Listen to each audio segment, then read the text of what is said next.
It started with my little brother's cereal bowl clattering to the floor. That's the sound that stuck with me, even more than the screams or the sirens, just that sharp, breaking crash. My brother Josh was always dropping things, but that morning, when he fumbled the bowl, Mom didn't scold him, and Dad didn't even look up from the news blaring on his phone. I noticed the way Josh blinked, slow and dazed, like he wasn't all there. I was probably the only one who cared, because I always do. It was just supposed to be another Thursday. I had class at 9 and then work at the food truck after, and all I wanted was for the day to be normal. But nothing felt right. The air outside tasted like something burned, sharp in my nose. A military van sat parked on the corner, unmarked, no license plate, 2 soldiers inside just staring at their own hands. I tried not to look at them, but it was like my eyes were glued.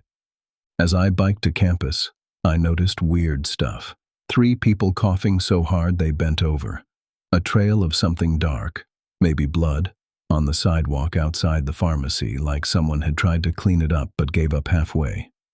I passed Mrs. Keller, who usually calls out good morning, but today she stared at me and didn't say anything.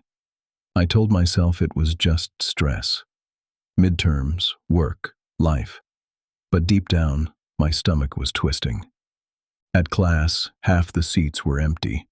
No emails from the school, just silence and the professors acting like this was fine. My best friend Kyle was missing. I texted him, then my girlfriend Lila. No reply from either, just that spinning, delivered checkmark that never turned blue. Around noon, the power flickered and people's phones started buzzing. Amber alerts, then emergency notifications. The news on Twitter said a gas leak, then it said civil unrest. CNN said nothing. Fox News blamed it on Canada. Nobody agreed, and nothing made sense. I tried to call Mom, but the call failed. When I tried again, the line was dead. By 2 p.m., the Wi-Fi in the cafeteria was down and my phone showed no bars. Kyle finally texted, but it was a single word: run. I tried to call him, but nothing happened. My chest felt tight. People were arguing in the halls, some crying, some just staring at nothing. The school put a sign on the doors: campus closed until further notice. No one explained why. I kept walking, because I didn't know what else to do.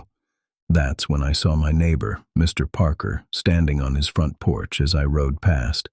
He was holding his wife's arm, but not like they were a couple, more like he was dragging her and she kept stumbling.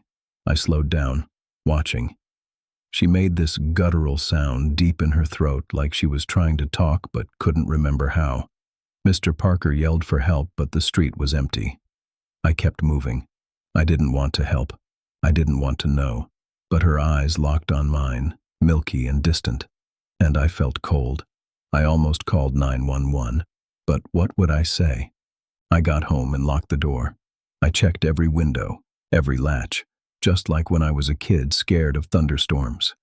Mom asked why I was acting weird, but she looked scared too. Dad said, "It's just a bad day, son," but his voice shook. Josh was sitting on the stairs, hugging his knees, rocking back and forth. The TV said nothing about zombies, just riots and curfews and shelter in place. At some point, Dad told us all to put our phones in the drawer and keep quiet. He pushed the couch against the door, and I helped him stack chairs against the window. Josh asked if we were playing a game. I almost laughed, but it wasn't funny. I kept thinking of the way Mrs. Parker looked at me, like she already knew what I was afraid to say. I sat by the door all night, clutching a baseball bat, listening for anything. Sometimes I thought I heard scratching. Sometimes it was just the wind. But I didn't sleep. I couldn't. I don't know what's happening, but something is off. And I think it's already inside our house. When the morning light came through the blinds, it didn't feel like morning at all. It felt like a trick, a thin layer of normal over something rotten. Mom was making coffee, hands shaking so hard she spilled the sugar everywhere. Dad didn't say anything about it. Josh just sat at the kitchen table, staring at his cereal. None of us had slept. The TV was still playing the same emergency alert. Red banner, white text, the mechanical voice repeating instructions about staying inside, locking doors, waiting for updates. No mention of infection, no mention of what we'd all started to suspect. I opened the window just enough to look outside. 2 houses down, someone was banging on a front door, screaming to be let in. The sound made my teeth ache. A dog barked, then yelped, then silence. The military van was gone. In its place, a black SUV sat running, doors shut, someone inside with their head down. Nobody else in sight. The world outside was shrinking, folding in on itself. Dad tried to act normal. He made a list of things to check: water in the tub, cans in the pantry, baseball bats by every door. Mom kept wiping the counters, over and over, like if she could just make everything clean again, it would fix itself. Josh wouldn't eat, wouldn't talk, just rocked in his chair, humming that same 4-note tune from a stupid cartoon. I started to wonder if he was sick, or if we all were, or if this was just what fear did to people. The power flickered and died before noon. No phones, no Wi-Fi, no news. I tried to turn on the radio, but it was all static, with a single station that only played the national anthem on loop. Dad snapped finally when Josh asked to go outside. He yelled so loud it echoed, and then he cried. That scared me more than the sirens.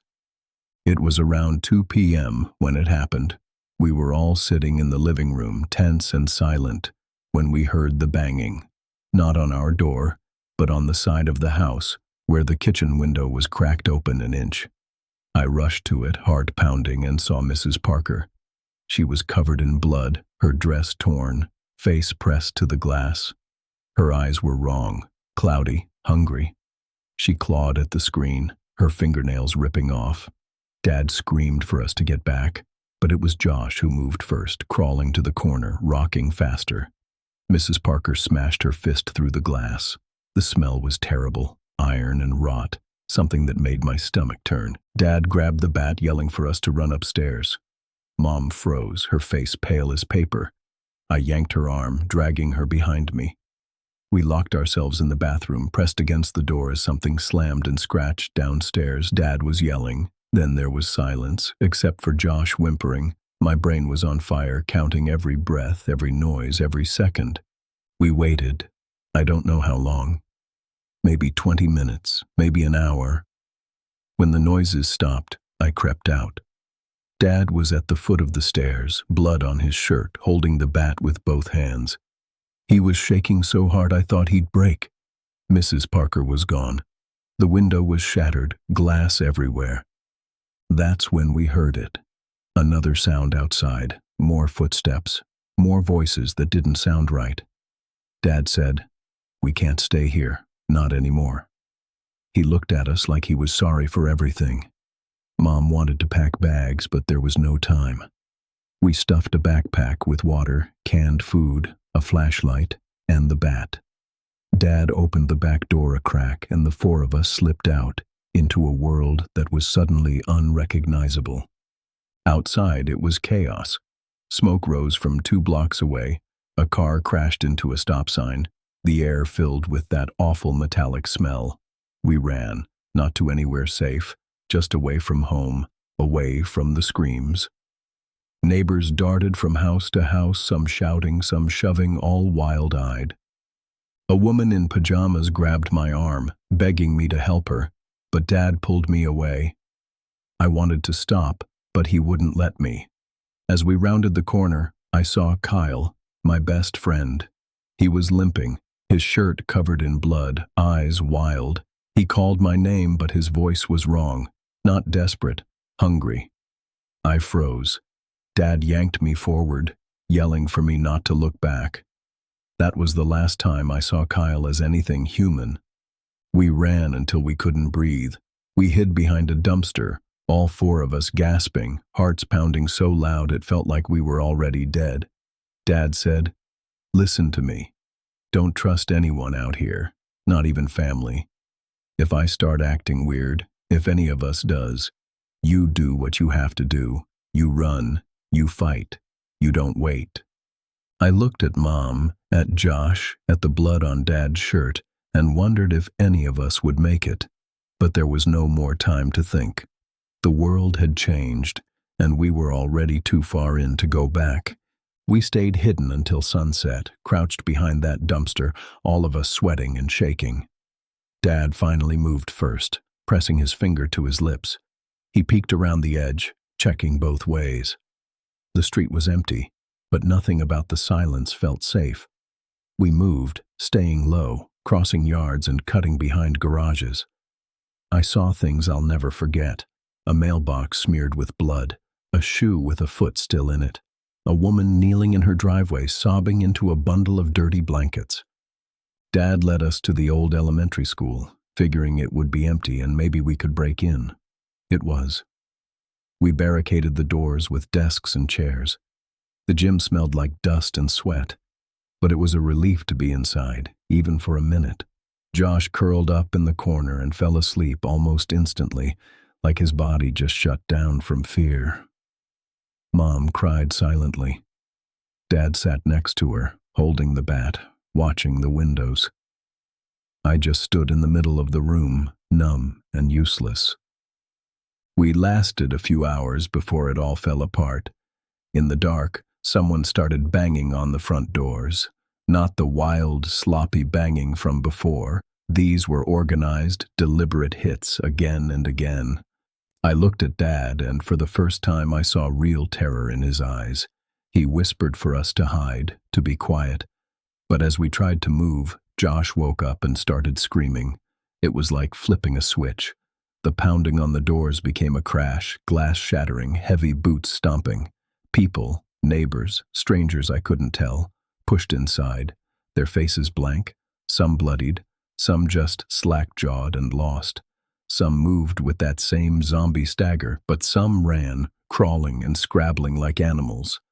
Dad swung the bat, yelling for us to run. I grabbed Josh, dragging him toward the fire exit, Mom right behind me. I didn't look back. I couldn't. The hallway outside was chaos. People fighting, biting, clawing, begging for help or mercy.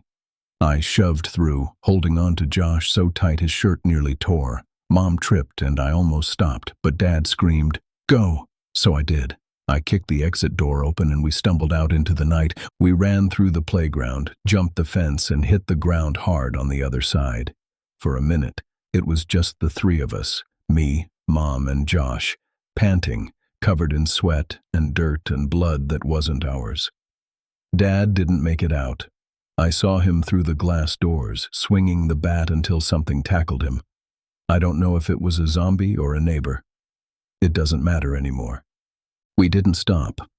We kept moving, ducking behind trash cans, slipping through backyards. Josh started to slow down, limping, his breathing ragged. He kept saying his leg hurt but wouldn't show us. Mom finally made him sit, rolling up his pant leg. And there it was. Bite marks, deep and purple, already oozing. Mom's hands started shaking. I backed away, my mind spinning. Dad's words played in my head. Don't trust anyone, not even family. Mom started to cry, rocking Josh like when he was little. But Josh was already changing. His eyes were glazing, his teeth clenched, a low growl building in his chest. I told Mom we had to go, but she wouldn't move. She begged me to help him, but I knew there was nothing to do. I grabbed the bat, heart pounding, hands shaking so bad I could barely hold it. Mom blocked me with her body, screaming at me not to hurt him. Josh lunged, biting her arm hard enough to draw blood. She screamed, but wouldn't let go of him. I ran. I didn't look back. I couldn't. I kept running, down empty streets lit by burning cars and flickering streetlights. Every window I passed showed shadows moving, hands pressed against glass, mouths open in silent screams. I stopped behind an abandoned gas station, breath heaving, legs burning, bat clutched so tight my knuckles hurt. I don't know who I am now. I left my family behind because I had to. I killed someone, maybe two. I don't think I could trust myself if I saw my reflection. The world is gone. Nobody is coming to save us. No hero, no cure. Only survivors and monsters, and most of the time, it's hard to tell which is which. I keep moving, following the smoke and the screams, trying to stay alive. There's no hope, no plan, just another night, another street, another shadow moving just out of sight. The only rule left is trust no one, not even the people you love. Don't miss the next story. Subscribe and turn on notifications so you're first to hear the next emergency warning.